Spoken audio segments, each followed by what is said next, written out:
बिस्मिल्लाहिर्रहमानिर्रहीम। अस्सलाम वालेकुम students, I hope all of you will be fine. Students, एक बात जो हम बार बार करते हैं कि कहाँ पे लेफ्ट हैंड रूल यूज़ होता है, कहाँ पे right hand Fleming rule use होता है। याद रखिएगा, जहाँ भी करंट प्रोड्यूस करना हो वहाँ पे right hand Fleming rule use होता है। जैसे ये एक वायर है, हम इसमें करंट प्रोड्यूस करना चाहते हैं। अब ये वायर किस तरह कट कर रहा है, ये डाउनवर्ड जा रहा है, तो अब अपने राइट हैंड के थंब को डाउनवर्ड ले जाएं और मैग्नेटिक फील्ड लाइंस को नॉर्थ से साउथ की तरफ ऐड करने की कोशिश करें। तो आप देखेंगे जो इसमें जो करंट प्रोड्यूस हो जाएगा वो आपकी तरफ आ रहा होगा। ठीक है, अपने हैंड में आपकी तरफ आ रहा होगा। जब ये वायर ऊपर मूव करेगा तो करंट आपसे दूर जा रहा होगा। ठीक है, तो इसमें जैसे जैसे हम इसको, और ये मैग्नेटिक फील्ड लाइन को देखें 90 डिग्री पे कट करता हुआ जाएगा तो उसमें करंट प्रोड्यूस होगा। अगर ये पैरेलल मूव करना शुरू कर दें नॉर्थ और साउथ पोल के दरमियान, इस तरह से कि इन लाइंस के पैरेलल अगर ये मूव करेगा तो फिर ये करंट प्रोड्यूस नहीं होगा। ठीक है, तो 90 डिग्री पे कट करना बहुत ज़रूरी है, तो इसमें करंट प्रोड्यूस होगा। एक बात।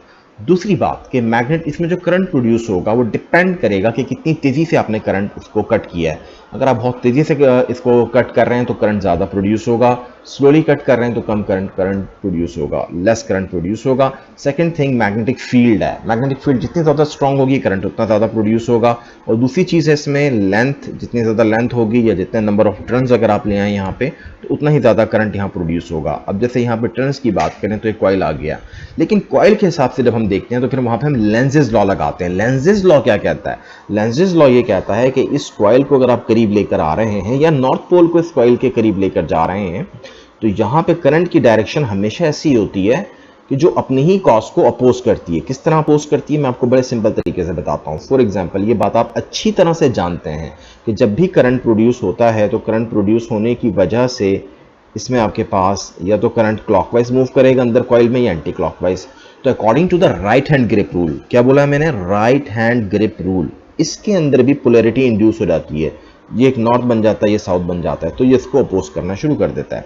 और जब ये इससे दूर जा रहा होता है तो फिर इसमें करंट की डायरेक्शन चेंज हो जाती है और जो नॉर्थ पार्ट था वो आपका साउथ में कन्वर्ट हो जाता है और जो साउथ होता है आपका वो नॉर्थ में कन्वर्ट हो जाता है। ठीक है, डिपेंड करता है कि कॉइल एक दूसरे को अप्रोच कर रहे हैं या दूर जा रहे हैं। ख्याल रहे कि मैग्नेटिक फील्ड लाइंस जो इसके थ्रू पास हो रही होती हैं उनमें चेंज आना बहुत ज़रूरी होता है। अगर वो चेंज होंगी तो इसमें ईएमएफ इंड्यूस्ड होगी, वरना हरगिज़ नहीं होगी। तो या तो मैग्नेट मूव करे कॉइल के रिस्पेक्ट से या कॉइल मूव करे मैग्नेट के रिस्पेक्ट से, दोनों केसेस में इसमें ईएमएफ इंड्यूस हो जाती है। हाँ, नॉर्थ अगर अप्रोच कर रहा होगा कॉइल को तो वो पोल नॉर्थ हो जाता है, उससे दूर जा रहा होता है तो वो साउथ हो जाता है। ये वजह। अच्छा, अगर आप इसको पास करते हैं तो उसमें अगर आप करंट एमीटर लगाते हैं तो आप ये देखते हैं कि अगर आप इस पूरे मैग्नेट को उसमें से गुजारते हैं तो उसमें निडल एक तरफ डिफ्लेक्ट होती है, फिर दूसरी तरफ डिफ्लेक्ट होती है, क्योंकि कभी नॉर्थ पोल उसको अप्रोच कर रहा होता है, फिर अगले ही लम्हे नॉर्थ पोल दूर जा रहा होता है तो निडल की डायरेक्शन चेंज हो जाती है, करंट उसमें रिवर्स हो जाता है। हाँ, अगर बहुत से समटाइम कहते हैं स्टूडेंट्स दोनों को ही मूव करवाएंगे, दोनों को मूव करवाने का फायदा क्या होगा? अब दोनों ही मूव कर रहे हैं तो फिर तो एक दूसरे के लिहाज से रेस्ट में आ गए। अगर सेम डायरेक्शन में मूव कर रहे हैं तो फिर तो उसमें करंट इंड्यूस नहीं होगा। ठीक है ना, तो दोनों का इस तरह मूव करना जरूरी है कि मैग्नेटिक फील्ड लाइन में चेंज जो है वो मैक्सिमम आए। ठीक है ना, जितना मैक्सिमम चेंज आएगा, हाँ दोनों एक दूसरे की तरफ मूव करेंगे तो मैक्सिमम चेंज आएगा और करंट भी मैक्सिमम प्रोड्यूस होगा। आई होप ये आपको क्लियर हो गया होगा। ये लेंसेज लॉ के अकॉर्डिंगली हम बात करते हैं। तो यहाँ पर ये जो रूल है ये right hand Fleming rule use होता है। अब ये देख लें यहाँ पे आपके सामने, जैसे ही करंट इसमें से प्रोड्यूस हुआ, इन पिंस ने इसको अट्रैक्ट कर लिया क्योंकि एक पोल पे आपके करंट इंड्यूस होने की वजह से एक आपका पोल नॉर्थ हो जाएगा और एक पोल आपका साउथ हो जाएगा। रूल यहाँ पे हमेशा right hand Fleming rule use होता है। आपको बताया हुआ है, फर्स्ट फिंगर फील्ड को, सेकंड फिंगर या मिडिल फिंगर करंट को रिप्रेजेंट करती है और थंब आपका थ्रस्ट को रिप्रेजेंट कर रहा होता है। तो गाइस, इसमें मेरा नहीं ख्याल कोई इतनी मुश्किल बात है। नेक्स्ट टॉपिक पे हम मूव करते हैं, तो चलते हैं। You can see over here alternating current and the direct current. Direct current जो होता है उसकी डायरेक्शन चेंज नहीं होती। जो आप सेल यूज करते हैं रिमोट कंट्रोल में वो डायरेक्ट करंट सप्लाई कर रहे होते हैं, फिक्स करंट होता है। लेकिन जो आप प्रोड्यूस करते हैं जनरेटर से करंट, या किसी कॉइल को अप एंड डाउन वाइब्रेट करवाते हैं या किसी कॉइल को घुमाते हैं मैग्नेटिक फील्ड में, तो उसमें करंट जो प्रोड्यूस होता है वो साइकिल्स बनाता है।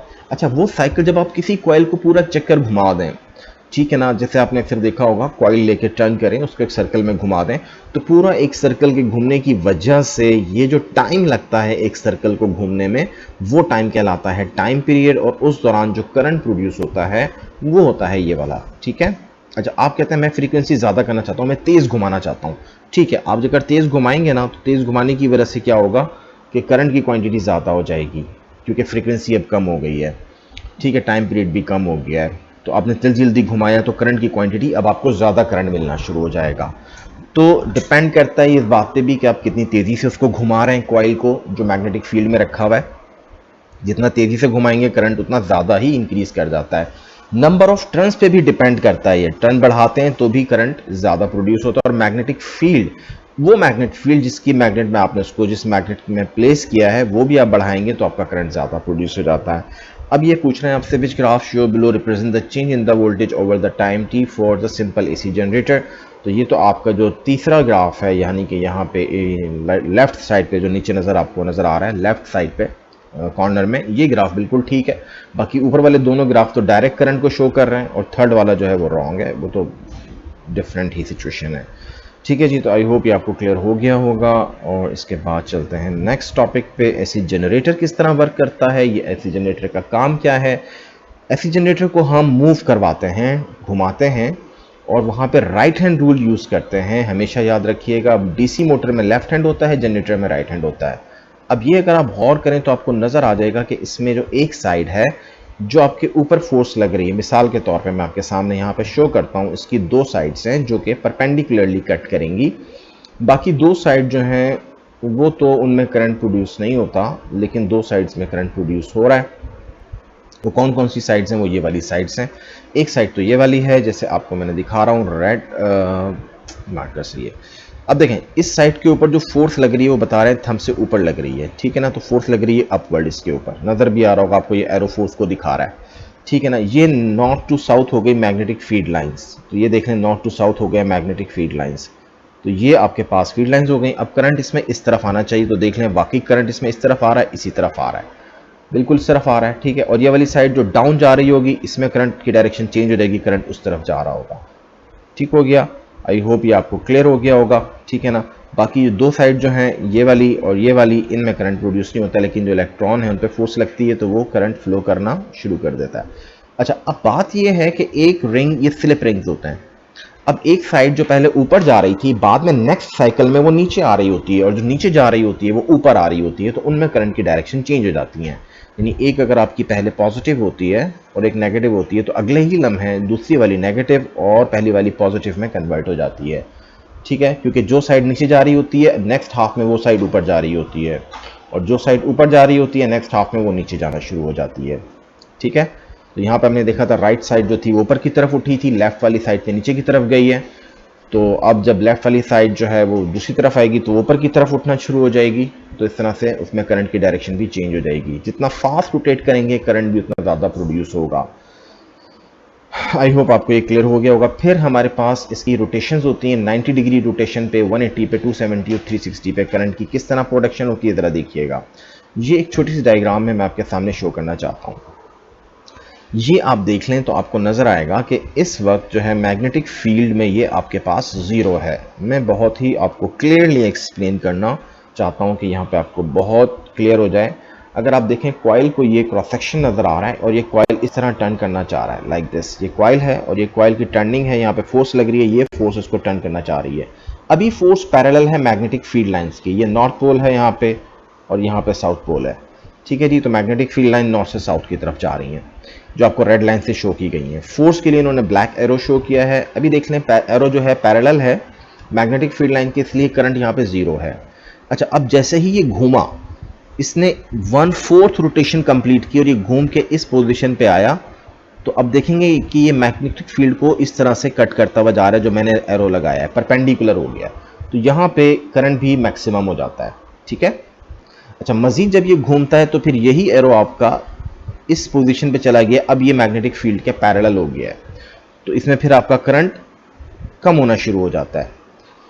फिर दोबारा इसी मोशन को कंटिन्यू रखें हम, तो हम देखें कि अब ये दोबारा से मैग्नेटिक फील्ड के पैरेलल हो गया, लेकिन जो साइड पहले नीचे जा रही थी अब वो ऊपर जा रही है, और जो ऊपर जा रही थी अब वो नीचे जा रही है। तो इस वजह से इनमें करंट की डायरेक्शन हो जाती है चेंज टर्मिनल्स के अंदर, और ये नेक्स्ट लूप हमें इस तरह मिलता है, ठीक है। तो ये यहाँ पे 90 डिग्री की रोटेशन होती है, ये 180 डिग्री तक होता है, ये टर्निंग 270 डिग्री की होती है यहाँ तक, और ये 360 डिग्री के टर्न में पूरा एक साइकिल कंप्लीट कर लेता है। और इस साइकिल में हम देख सकते हैं किस तरह से करंट में वेरिएशन आया है। आई होप ये आपको क्लियर हो जाएगा। इसमें अगर आप बढ़ाना चाहते हैं करंट को, तो या तो नंबर ऑफ टर्न्स बढ़ाते हैं मैग्नेटिक फील्ड, या इसकी रोटेशंस बढ़ा दें, तो भी करंट बढ़ जाएगा। सेकेंड थिंग जो इसमें हम देखते हैं वो हमारे पास ट्रांसफार्मर है। ट्रांसफार्मर का काम होता है वोल्टेज को इंक्रीज करना या डिक्रीज करना। दो तरह के ट्रांसफार्मर होते हैं, एक होता है स्टेप अप और एक होता है स्टेप डाउन। एक को हम इनपुट वोल्ट देते हैं और एक से हमें वोल्ट मिलता है। प्राइमरी कॉइल को हम इनपुट देते हैं और सेकेंडरी से हमें वोल्ट मिल रहा है। प्राइमरी कॉइल के टर्न्स हमारे पास एनपी कहलाते हैं, सेकेंडरी कॉइल के नंबर ऑफ टर्न्स एनएस कहलाते हैं। सेकेंडरी कॉइल का वोल्टेज वीएस कहलाता है। ये हमेशा आउटपुट होता है जो सेकेंडरी का होता है।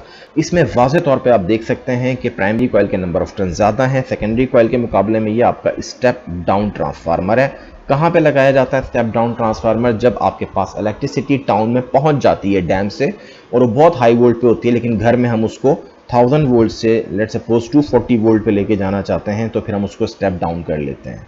Is it clear? तो इसके लिए फिर हमारे पास जो नंबर ऑफ टर्न होते हैं सेकेंडरी के हमेशा कम रखे जाते हैं प्राइमरी के मुकाबले में। सेकेंडरी के टर्न्स आपके प्राइमरी के मुकाबले में कम रखे जाते हैं, प्राइमरी के ज़्यादा होते हैं। तो ये वजह है कि आपको प्राइमरी का वोल्ट भी ज़्यादा होता है और सेकेंडरी का वोल्ट कम हो जाता है। इसकी इक्वेशन बहुत आसान होती है। Vs ओवर Vp अगर आप लिख रहे हैं तो जो आपने सेकेंडरी के वोल्ट लिखे हैं उसके सामने ही नंबर ऑफ टर्न सेकेंडरी के आने चाहिए और नंबर ऑफ टर्न प्राइमरी के आने चाहिए प्राइमरी के सामने। अब यहाँ पे सम टाइम ये नंबर ऑफ टर्न्स बताए हुए होते हैं, सम टाइम रेशो दिया हुआ होता है कि सेकेंडरी और प्राइमरी के टर्न्स का रेशो है 1:100। तो हमने ये हो गया हमारा NS और ये रेशो हो गया NP। तो इसका मतलब पूरी डायरेक्ट आपको वैल्यू NS ओवर NP ही की दे दी 1/100। तो आप इसको डायरेक्ट वैल्यू पुट करके VS ओवर VP के इक्वल कर सकते हैं। और हो सकता है आपको प्राइमरी वोल्ट दिया हुआ और आपने सेकेंडरी फाइंड करना हो, तो आप VP की वैल्यू पुट करके इजीली फाइंड आउट कर सकते हैं। ठीक है, ये होता है स्टेप डाउन ट्रांसफार्मर। दूसरा ट्रांसफार्मर जो आपके वोल्टेज को बढ़ाने के लिए यूज़ किया जाता है उसे हम स्टेप अप कहते हैं। ये भी स्टेप डाउन हमें नज़र आ रहा है, ठीक है ना। और जो स्टेप अप होता है आपके पास उसमें नंबर ऑफ टर्न जो होते हैं सेकेंडरी के वो ज़्यादा रखे जाते हैं as compare to the primary, ताकि वोल्ट बढ़ा दिया जाए। वो कहाँ पे लगाया जाता है? वो डैम्स पे लगाए जाते हैं जहाँ पे हम इलेक्ट्रिसिटी को प्रोजेक्ट करते हैं हाई वोल्ट्स पे। लेकिन याद रखना वोल्ट हाई रखते हैं करंट लो होता है, क्योंकि रेजिस्टेंस बहुत ज़्यादा होती है, बड़े बड़े वायर होते हैं, तो उसमें लो करंट सेंड किया जाता है, लेकिन एनर्जी उनको ज़्यादा दी जाती है ताकि हीट लॉस कम से कम हो सके। तो ये पॉइंट्स आपके MCQs में भी पूछ लिए जाते हैं कि आप क्यों उसको हाई वोल्ट पे प्रोजेक्ट कर रहे हैं, ताकि हीट लॉस कम से कम हो। लो करंट रखा जाता है हमारे पास और हाई वोल्ट्स रखा जाता है जब हम प्रोजेक्ट करते हैं। अच्छा, पावर के हवाले से बात करें तो पावर का फार्मूला तो आप अच्छी तरह से जानते हैं, पावर VI के इक्वल होती है, चाहे वो आउटपुट हो या इनपुट हो।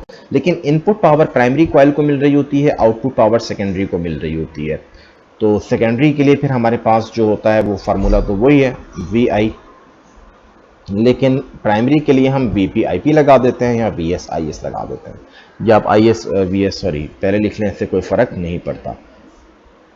ठीक है जी, वोल्ट अगर सेकेंडरी में ज़्यादा होता है तो वहाँ करंट कम हो जाता है, अगर वोल्ट प्राइमरी में कम होता है तो करंट ज़्यादा हो जाता है। रीज़न बहुत सिंपल है, नंबर ऑफ टर्न्स क्योंकि कम होते हैं एक जगह पे तो वहाँ पे करंट का फ्लो ज़्यादा हो जाता है, और जहाँ नंबर ऑफ टर्न्स ज़्यादा होते हैं वहाँ करंट का फ्लो कम हो जाता है।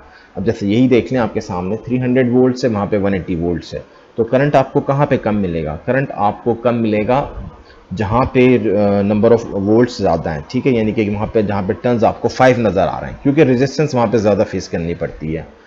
और यहाँ पे जहाँ पे आपको 4 टर्न्स नज़र आ रहे हैं यहाँ पे करंट कम हो जाएगा, ठीक है, लेकिन आपको पावर ओवरऑल सेम मिलेगी। देख लें, आपके सामने बहुत सिंपल टेक्निक है, फार्मूला इन्होंने यूज़ किया, वोल्ट आपको दिया हुआ था VS VP, number of turn दिए हुए थे प्राइमरी के सेकेंडरी के निकाल लिए। इसमें कोई इतनी मुश्किल चीज़ नहीं होती, बहुत आसान है। Guys, I hope this one will be clear to you, और इसमें कोई आपको मुश्किल नहीं होगी। ठीक है जी। सेकेंड थिंग, इसमें हमारे पास ये देख लें, ये भी 230 वोल्ट से 6 वोल्ट हो गया, 800 टन्स है, तो नंबर ऑफ टन्स पूछे हमें आप आसानी से बता सकते हैं कि कितने टन्स होंगे। एक बात का ख्याल रखना कि ट्रांसफार्मर में आयरन कोर यूज़ होती है, और DC करंट हम कभी भी यूज़ नहीं करते, इसमें ऑल्टरनेटिंग करंट यूज़ करते हैं, ठीक है, ट्रांसफार्मर में। क्योंकि करंट में चेंज आना बहुत ज़रूरी होता है। ये हाई वोल्टेज ट्रांसमिशन दिखाई गई हैं। डैम्स के ऊपर जो ट्रांसफार्मर लगाए जाते हैं वो स्टेप अप ट्रांसफार्मर हैं और दूसरे जो हैं वो स्टेप डाउन ट्रांसफार्मर हैं। देख लें बीच में हाई वोल्टेज करंट लिखा हुआ है, लो करंट आपका प्रोड्यूस किया सप्लाई किया जाता है। और मैं बार बार बता रहा हूँ कि जो करंट यूज़ किया जाता है वो अल्टरनेटिंग करंट यूज़ किया जाता है, डायरेक्ट करंट यूज़ नहीं किया जाता। ठीक है, डायरेक्ट करंट इसलिए यूज़ नहीं हो रहा होता क्योंकि उसमें कोई चेंजेस नहीं आ रही होती, करंट में चेंजेस ही नहीं आती, तो उसकी वजह से फिर मैग्नेटिक फील्ड में भी चेंजेस नहीं आती। ये उन्होंने एक रीज़न बताई है, how high voltage reduce the power losses. तो इलेक्ट्रिसिटी ट्रांसमिट होती है ओवर द लार्ज डिस्टेंस, तो करंट इन द वायर जो है heat them resulting in the energy loss हो सकता है। तो by raising the voltage at which the electricity is transmitted at the same amount of the power energy per second can be transmitted using a much smaller current. ठीक है, हम volt बढ़ा देते हैं तो करंट हम उसमें कम कर लेते हैं। The result in the less heat being produce in the wire and hence less energy loss. ठीक है, वोल्ट हमने बढ़ा दिया लेकिन क्या किया, करंट हमने कम कर दिया। यानी नंबर ऑफ इलेक्ट्रॉन्स तो सेंड कर रहे हैं ज़्यादा एनर्जेटिक लेकिन कम। Magnetic effect of the current जब भी होगा वहां पे आप left hand Fleming rule use करेंगे। और इसमें देख लें ये करंट वायर है, इसमें आप पहली बात तो अगर इसकी वजह से करंट की वजह से फील्ड प्रोड्यूस हो रही है तो right hand grip rule use होगा। और यहाँ मैं कहूँ भाई आपसे कंपस रख कर बताएं मुझे कि इसके पास यहाँ मैं कंपस रखूँ तो बताएं एरो कहाँ पर होगा। तो क्वेश्चन में भी इस तरह होता है कि कंपस रख के बताएं एरो कहाँ पे होगा, तो यहाँ पे अगर मैं कंपस रखूँ तो एरो यहाँ पे होगा। अच्छा, दो वायर हैं जी आपके पास, दोनों में डायरेक्शन अगर सेम है तो ये दोनों वायर एक दूसरे को क्या करेंगे, ऑब्वियसली ये दोनों वायर एक दूसरे को अट्रैक्ट करेंगे, ये कभी भी रिपेल नहीं करते। इनमें मैग्नेटिक फील्ड की डायरेक्शन कुछ ऐसी बनती हैं कि ये दोनों एक दूसरे को अट्रैक्ट करते हैं। हाँ, अगर ऑपोजिट डायरेक्शन में हो जाए तो फिर ये वायर एक दूसरे को रिपेल करते हैं। ठीक है, फिर यहाँ पे जो मैग्नेटिक फील्ड लाइन की डायरेक्शंस होती हैं वो इस तरह होती हैं कि अगर इसमें फॉर एग्जांपल ये आपके पास इस तरफ है तो इसमें इस तरफ होगी, तो ये दोनों एक दूसरे को रिपेल कर रहे होंगे वायर। लेकिन अगर सेम डायरेक्शन है वायर के अंदर तो वो एक दूसरे को सपोर्ट करते हैं, यानी कि अट्रैक्ट करते हैं। तो गाइस आई होप ये आपको क्लियर। इसमें देख लें right hand grip rule use हो रहा है। अगर थंब आपका करंट को शो करेगा तो फिंगर का कर्ल मैग्नेटिक फील्ड को शो करेगा, और अगर फिंगर का कर्ल करंट को शो करता है तो थंब मैग्नेटिक फील्ड को शो करता है। यहाँ भी आप देख सकते हैं कॉइल है जिसमें से करंट पास हो रहा है, तो मैग्नेटिक फील्ड लाइंस प्रोड्यूस हो रही हैं लाइक दिस। ठीक है ना, ये भी यहाँ पे राइट हैंड रूल के ज़रिए से ही करंट फाइंड किया गया है। सेकेंड थिंग यहाँ पे ये हम पहले भी बात कर चुके हैं स्विचेस की, ये रिले स्विच के बारे में बात हो चुकी है। नेक्स्ट टॉपिक पे चलते हैं। Force on a current carrying conductor, ये आपके पास देखें करंट कैरिंग कंडक्टर है। जब भी करंट कैरिंग कंडक्टर होगा उस पर जो फोर्स लगेगी वहाँ पे आप लेफ्ट हैंड रूल लगाएंगे। अब ये देखें मैं आपके सामने थोड़ा सा इसको हाईलाइट करके बताता हूँ कि देखें यहाँ पे जो फोर्स है वायर पे किस तरह लगी है, नीचे कैसे लगी है, आप खुद देख लीजिएगा। आप अपने लेफ्ट हैंड को जो है वो आप यू कैन सी कि आप उसको इस तरह कर सकते हैं। मैं यहाँ पे थोड़ा सा 1 मिनट कैमरा ऑन करके जस्ट वेट दिखा भी देता हूँ आपको।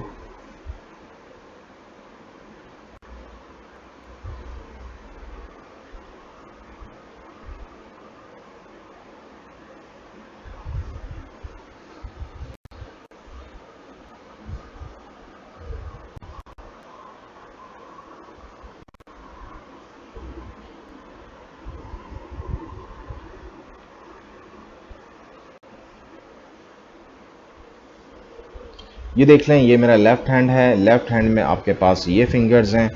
इन फिंगर्स में ये वाली फिंगर आपकी जो है वो मैग्नेटिक फील्ड है, ये आपका करंट को रिप्रेजेंट करती है, और ये थंब आपका थ्रस्ट को शो करता है। तो इसमें क्या था, हमारे पास थ्रस्ट डाउनवर्ड था और मैग्नेटिक फील्ड ऐसे थी लाइक दिस। ठीक है ना, तो ये करंट की फिंगर आपकी तरफ आ गई थी इसमें, you can see over here. ठीक है, तो आप देख लें करंट इसमें किस तरफ जा रहा है, आपकी तरफ आ रहा है। आई होप ये आपको क्लियर हो गया होगा। ठीक है, तो इसमें यहाँ पे 1 मिनट जी देखते हैं। थंब हमारे पास डाउनवर्ड डायरेक्शन में है, सॉरी मैग्नेटिक फील्ड आपके पास, यस ये देख लें बिल्कुल सही है। थंब आपके पास इस तरफ है तो करंट हमें वहाँ से इस तरह मूव कर रहा है लाइक अवे। असल में वो रिफ्लेक्शन थोड़ा सा मेरा मिरर इमेज आ रहा था आई थिंक कैमरे के अंदर, तो उसकी वजह से कुछ थोड़ा सा इशू है। लेकिन जब आप इसके ऊपर left hand Fleming rule apply करेंगे तो आपके पास करंट की डायरेक्शन जो है वो यहाँ पे जो आपकी फिंगर होगी करंट वाली फिंगर मिडिल फिंगर वो आपकी अवे फ्रॉम द या इनटू द पेज जा रही होगी, ये आपके पास आपकी फर्स्ट फिंगर होगी और ये आपका थंब होगा डाउनवर्ड। ठीक है जी, जस्ट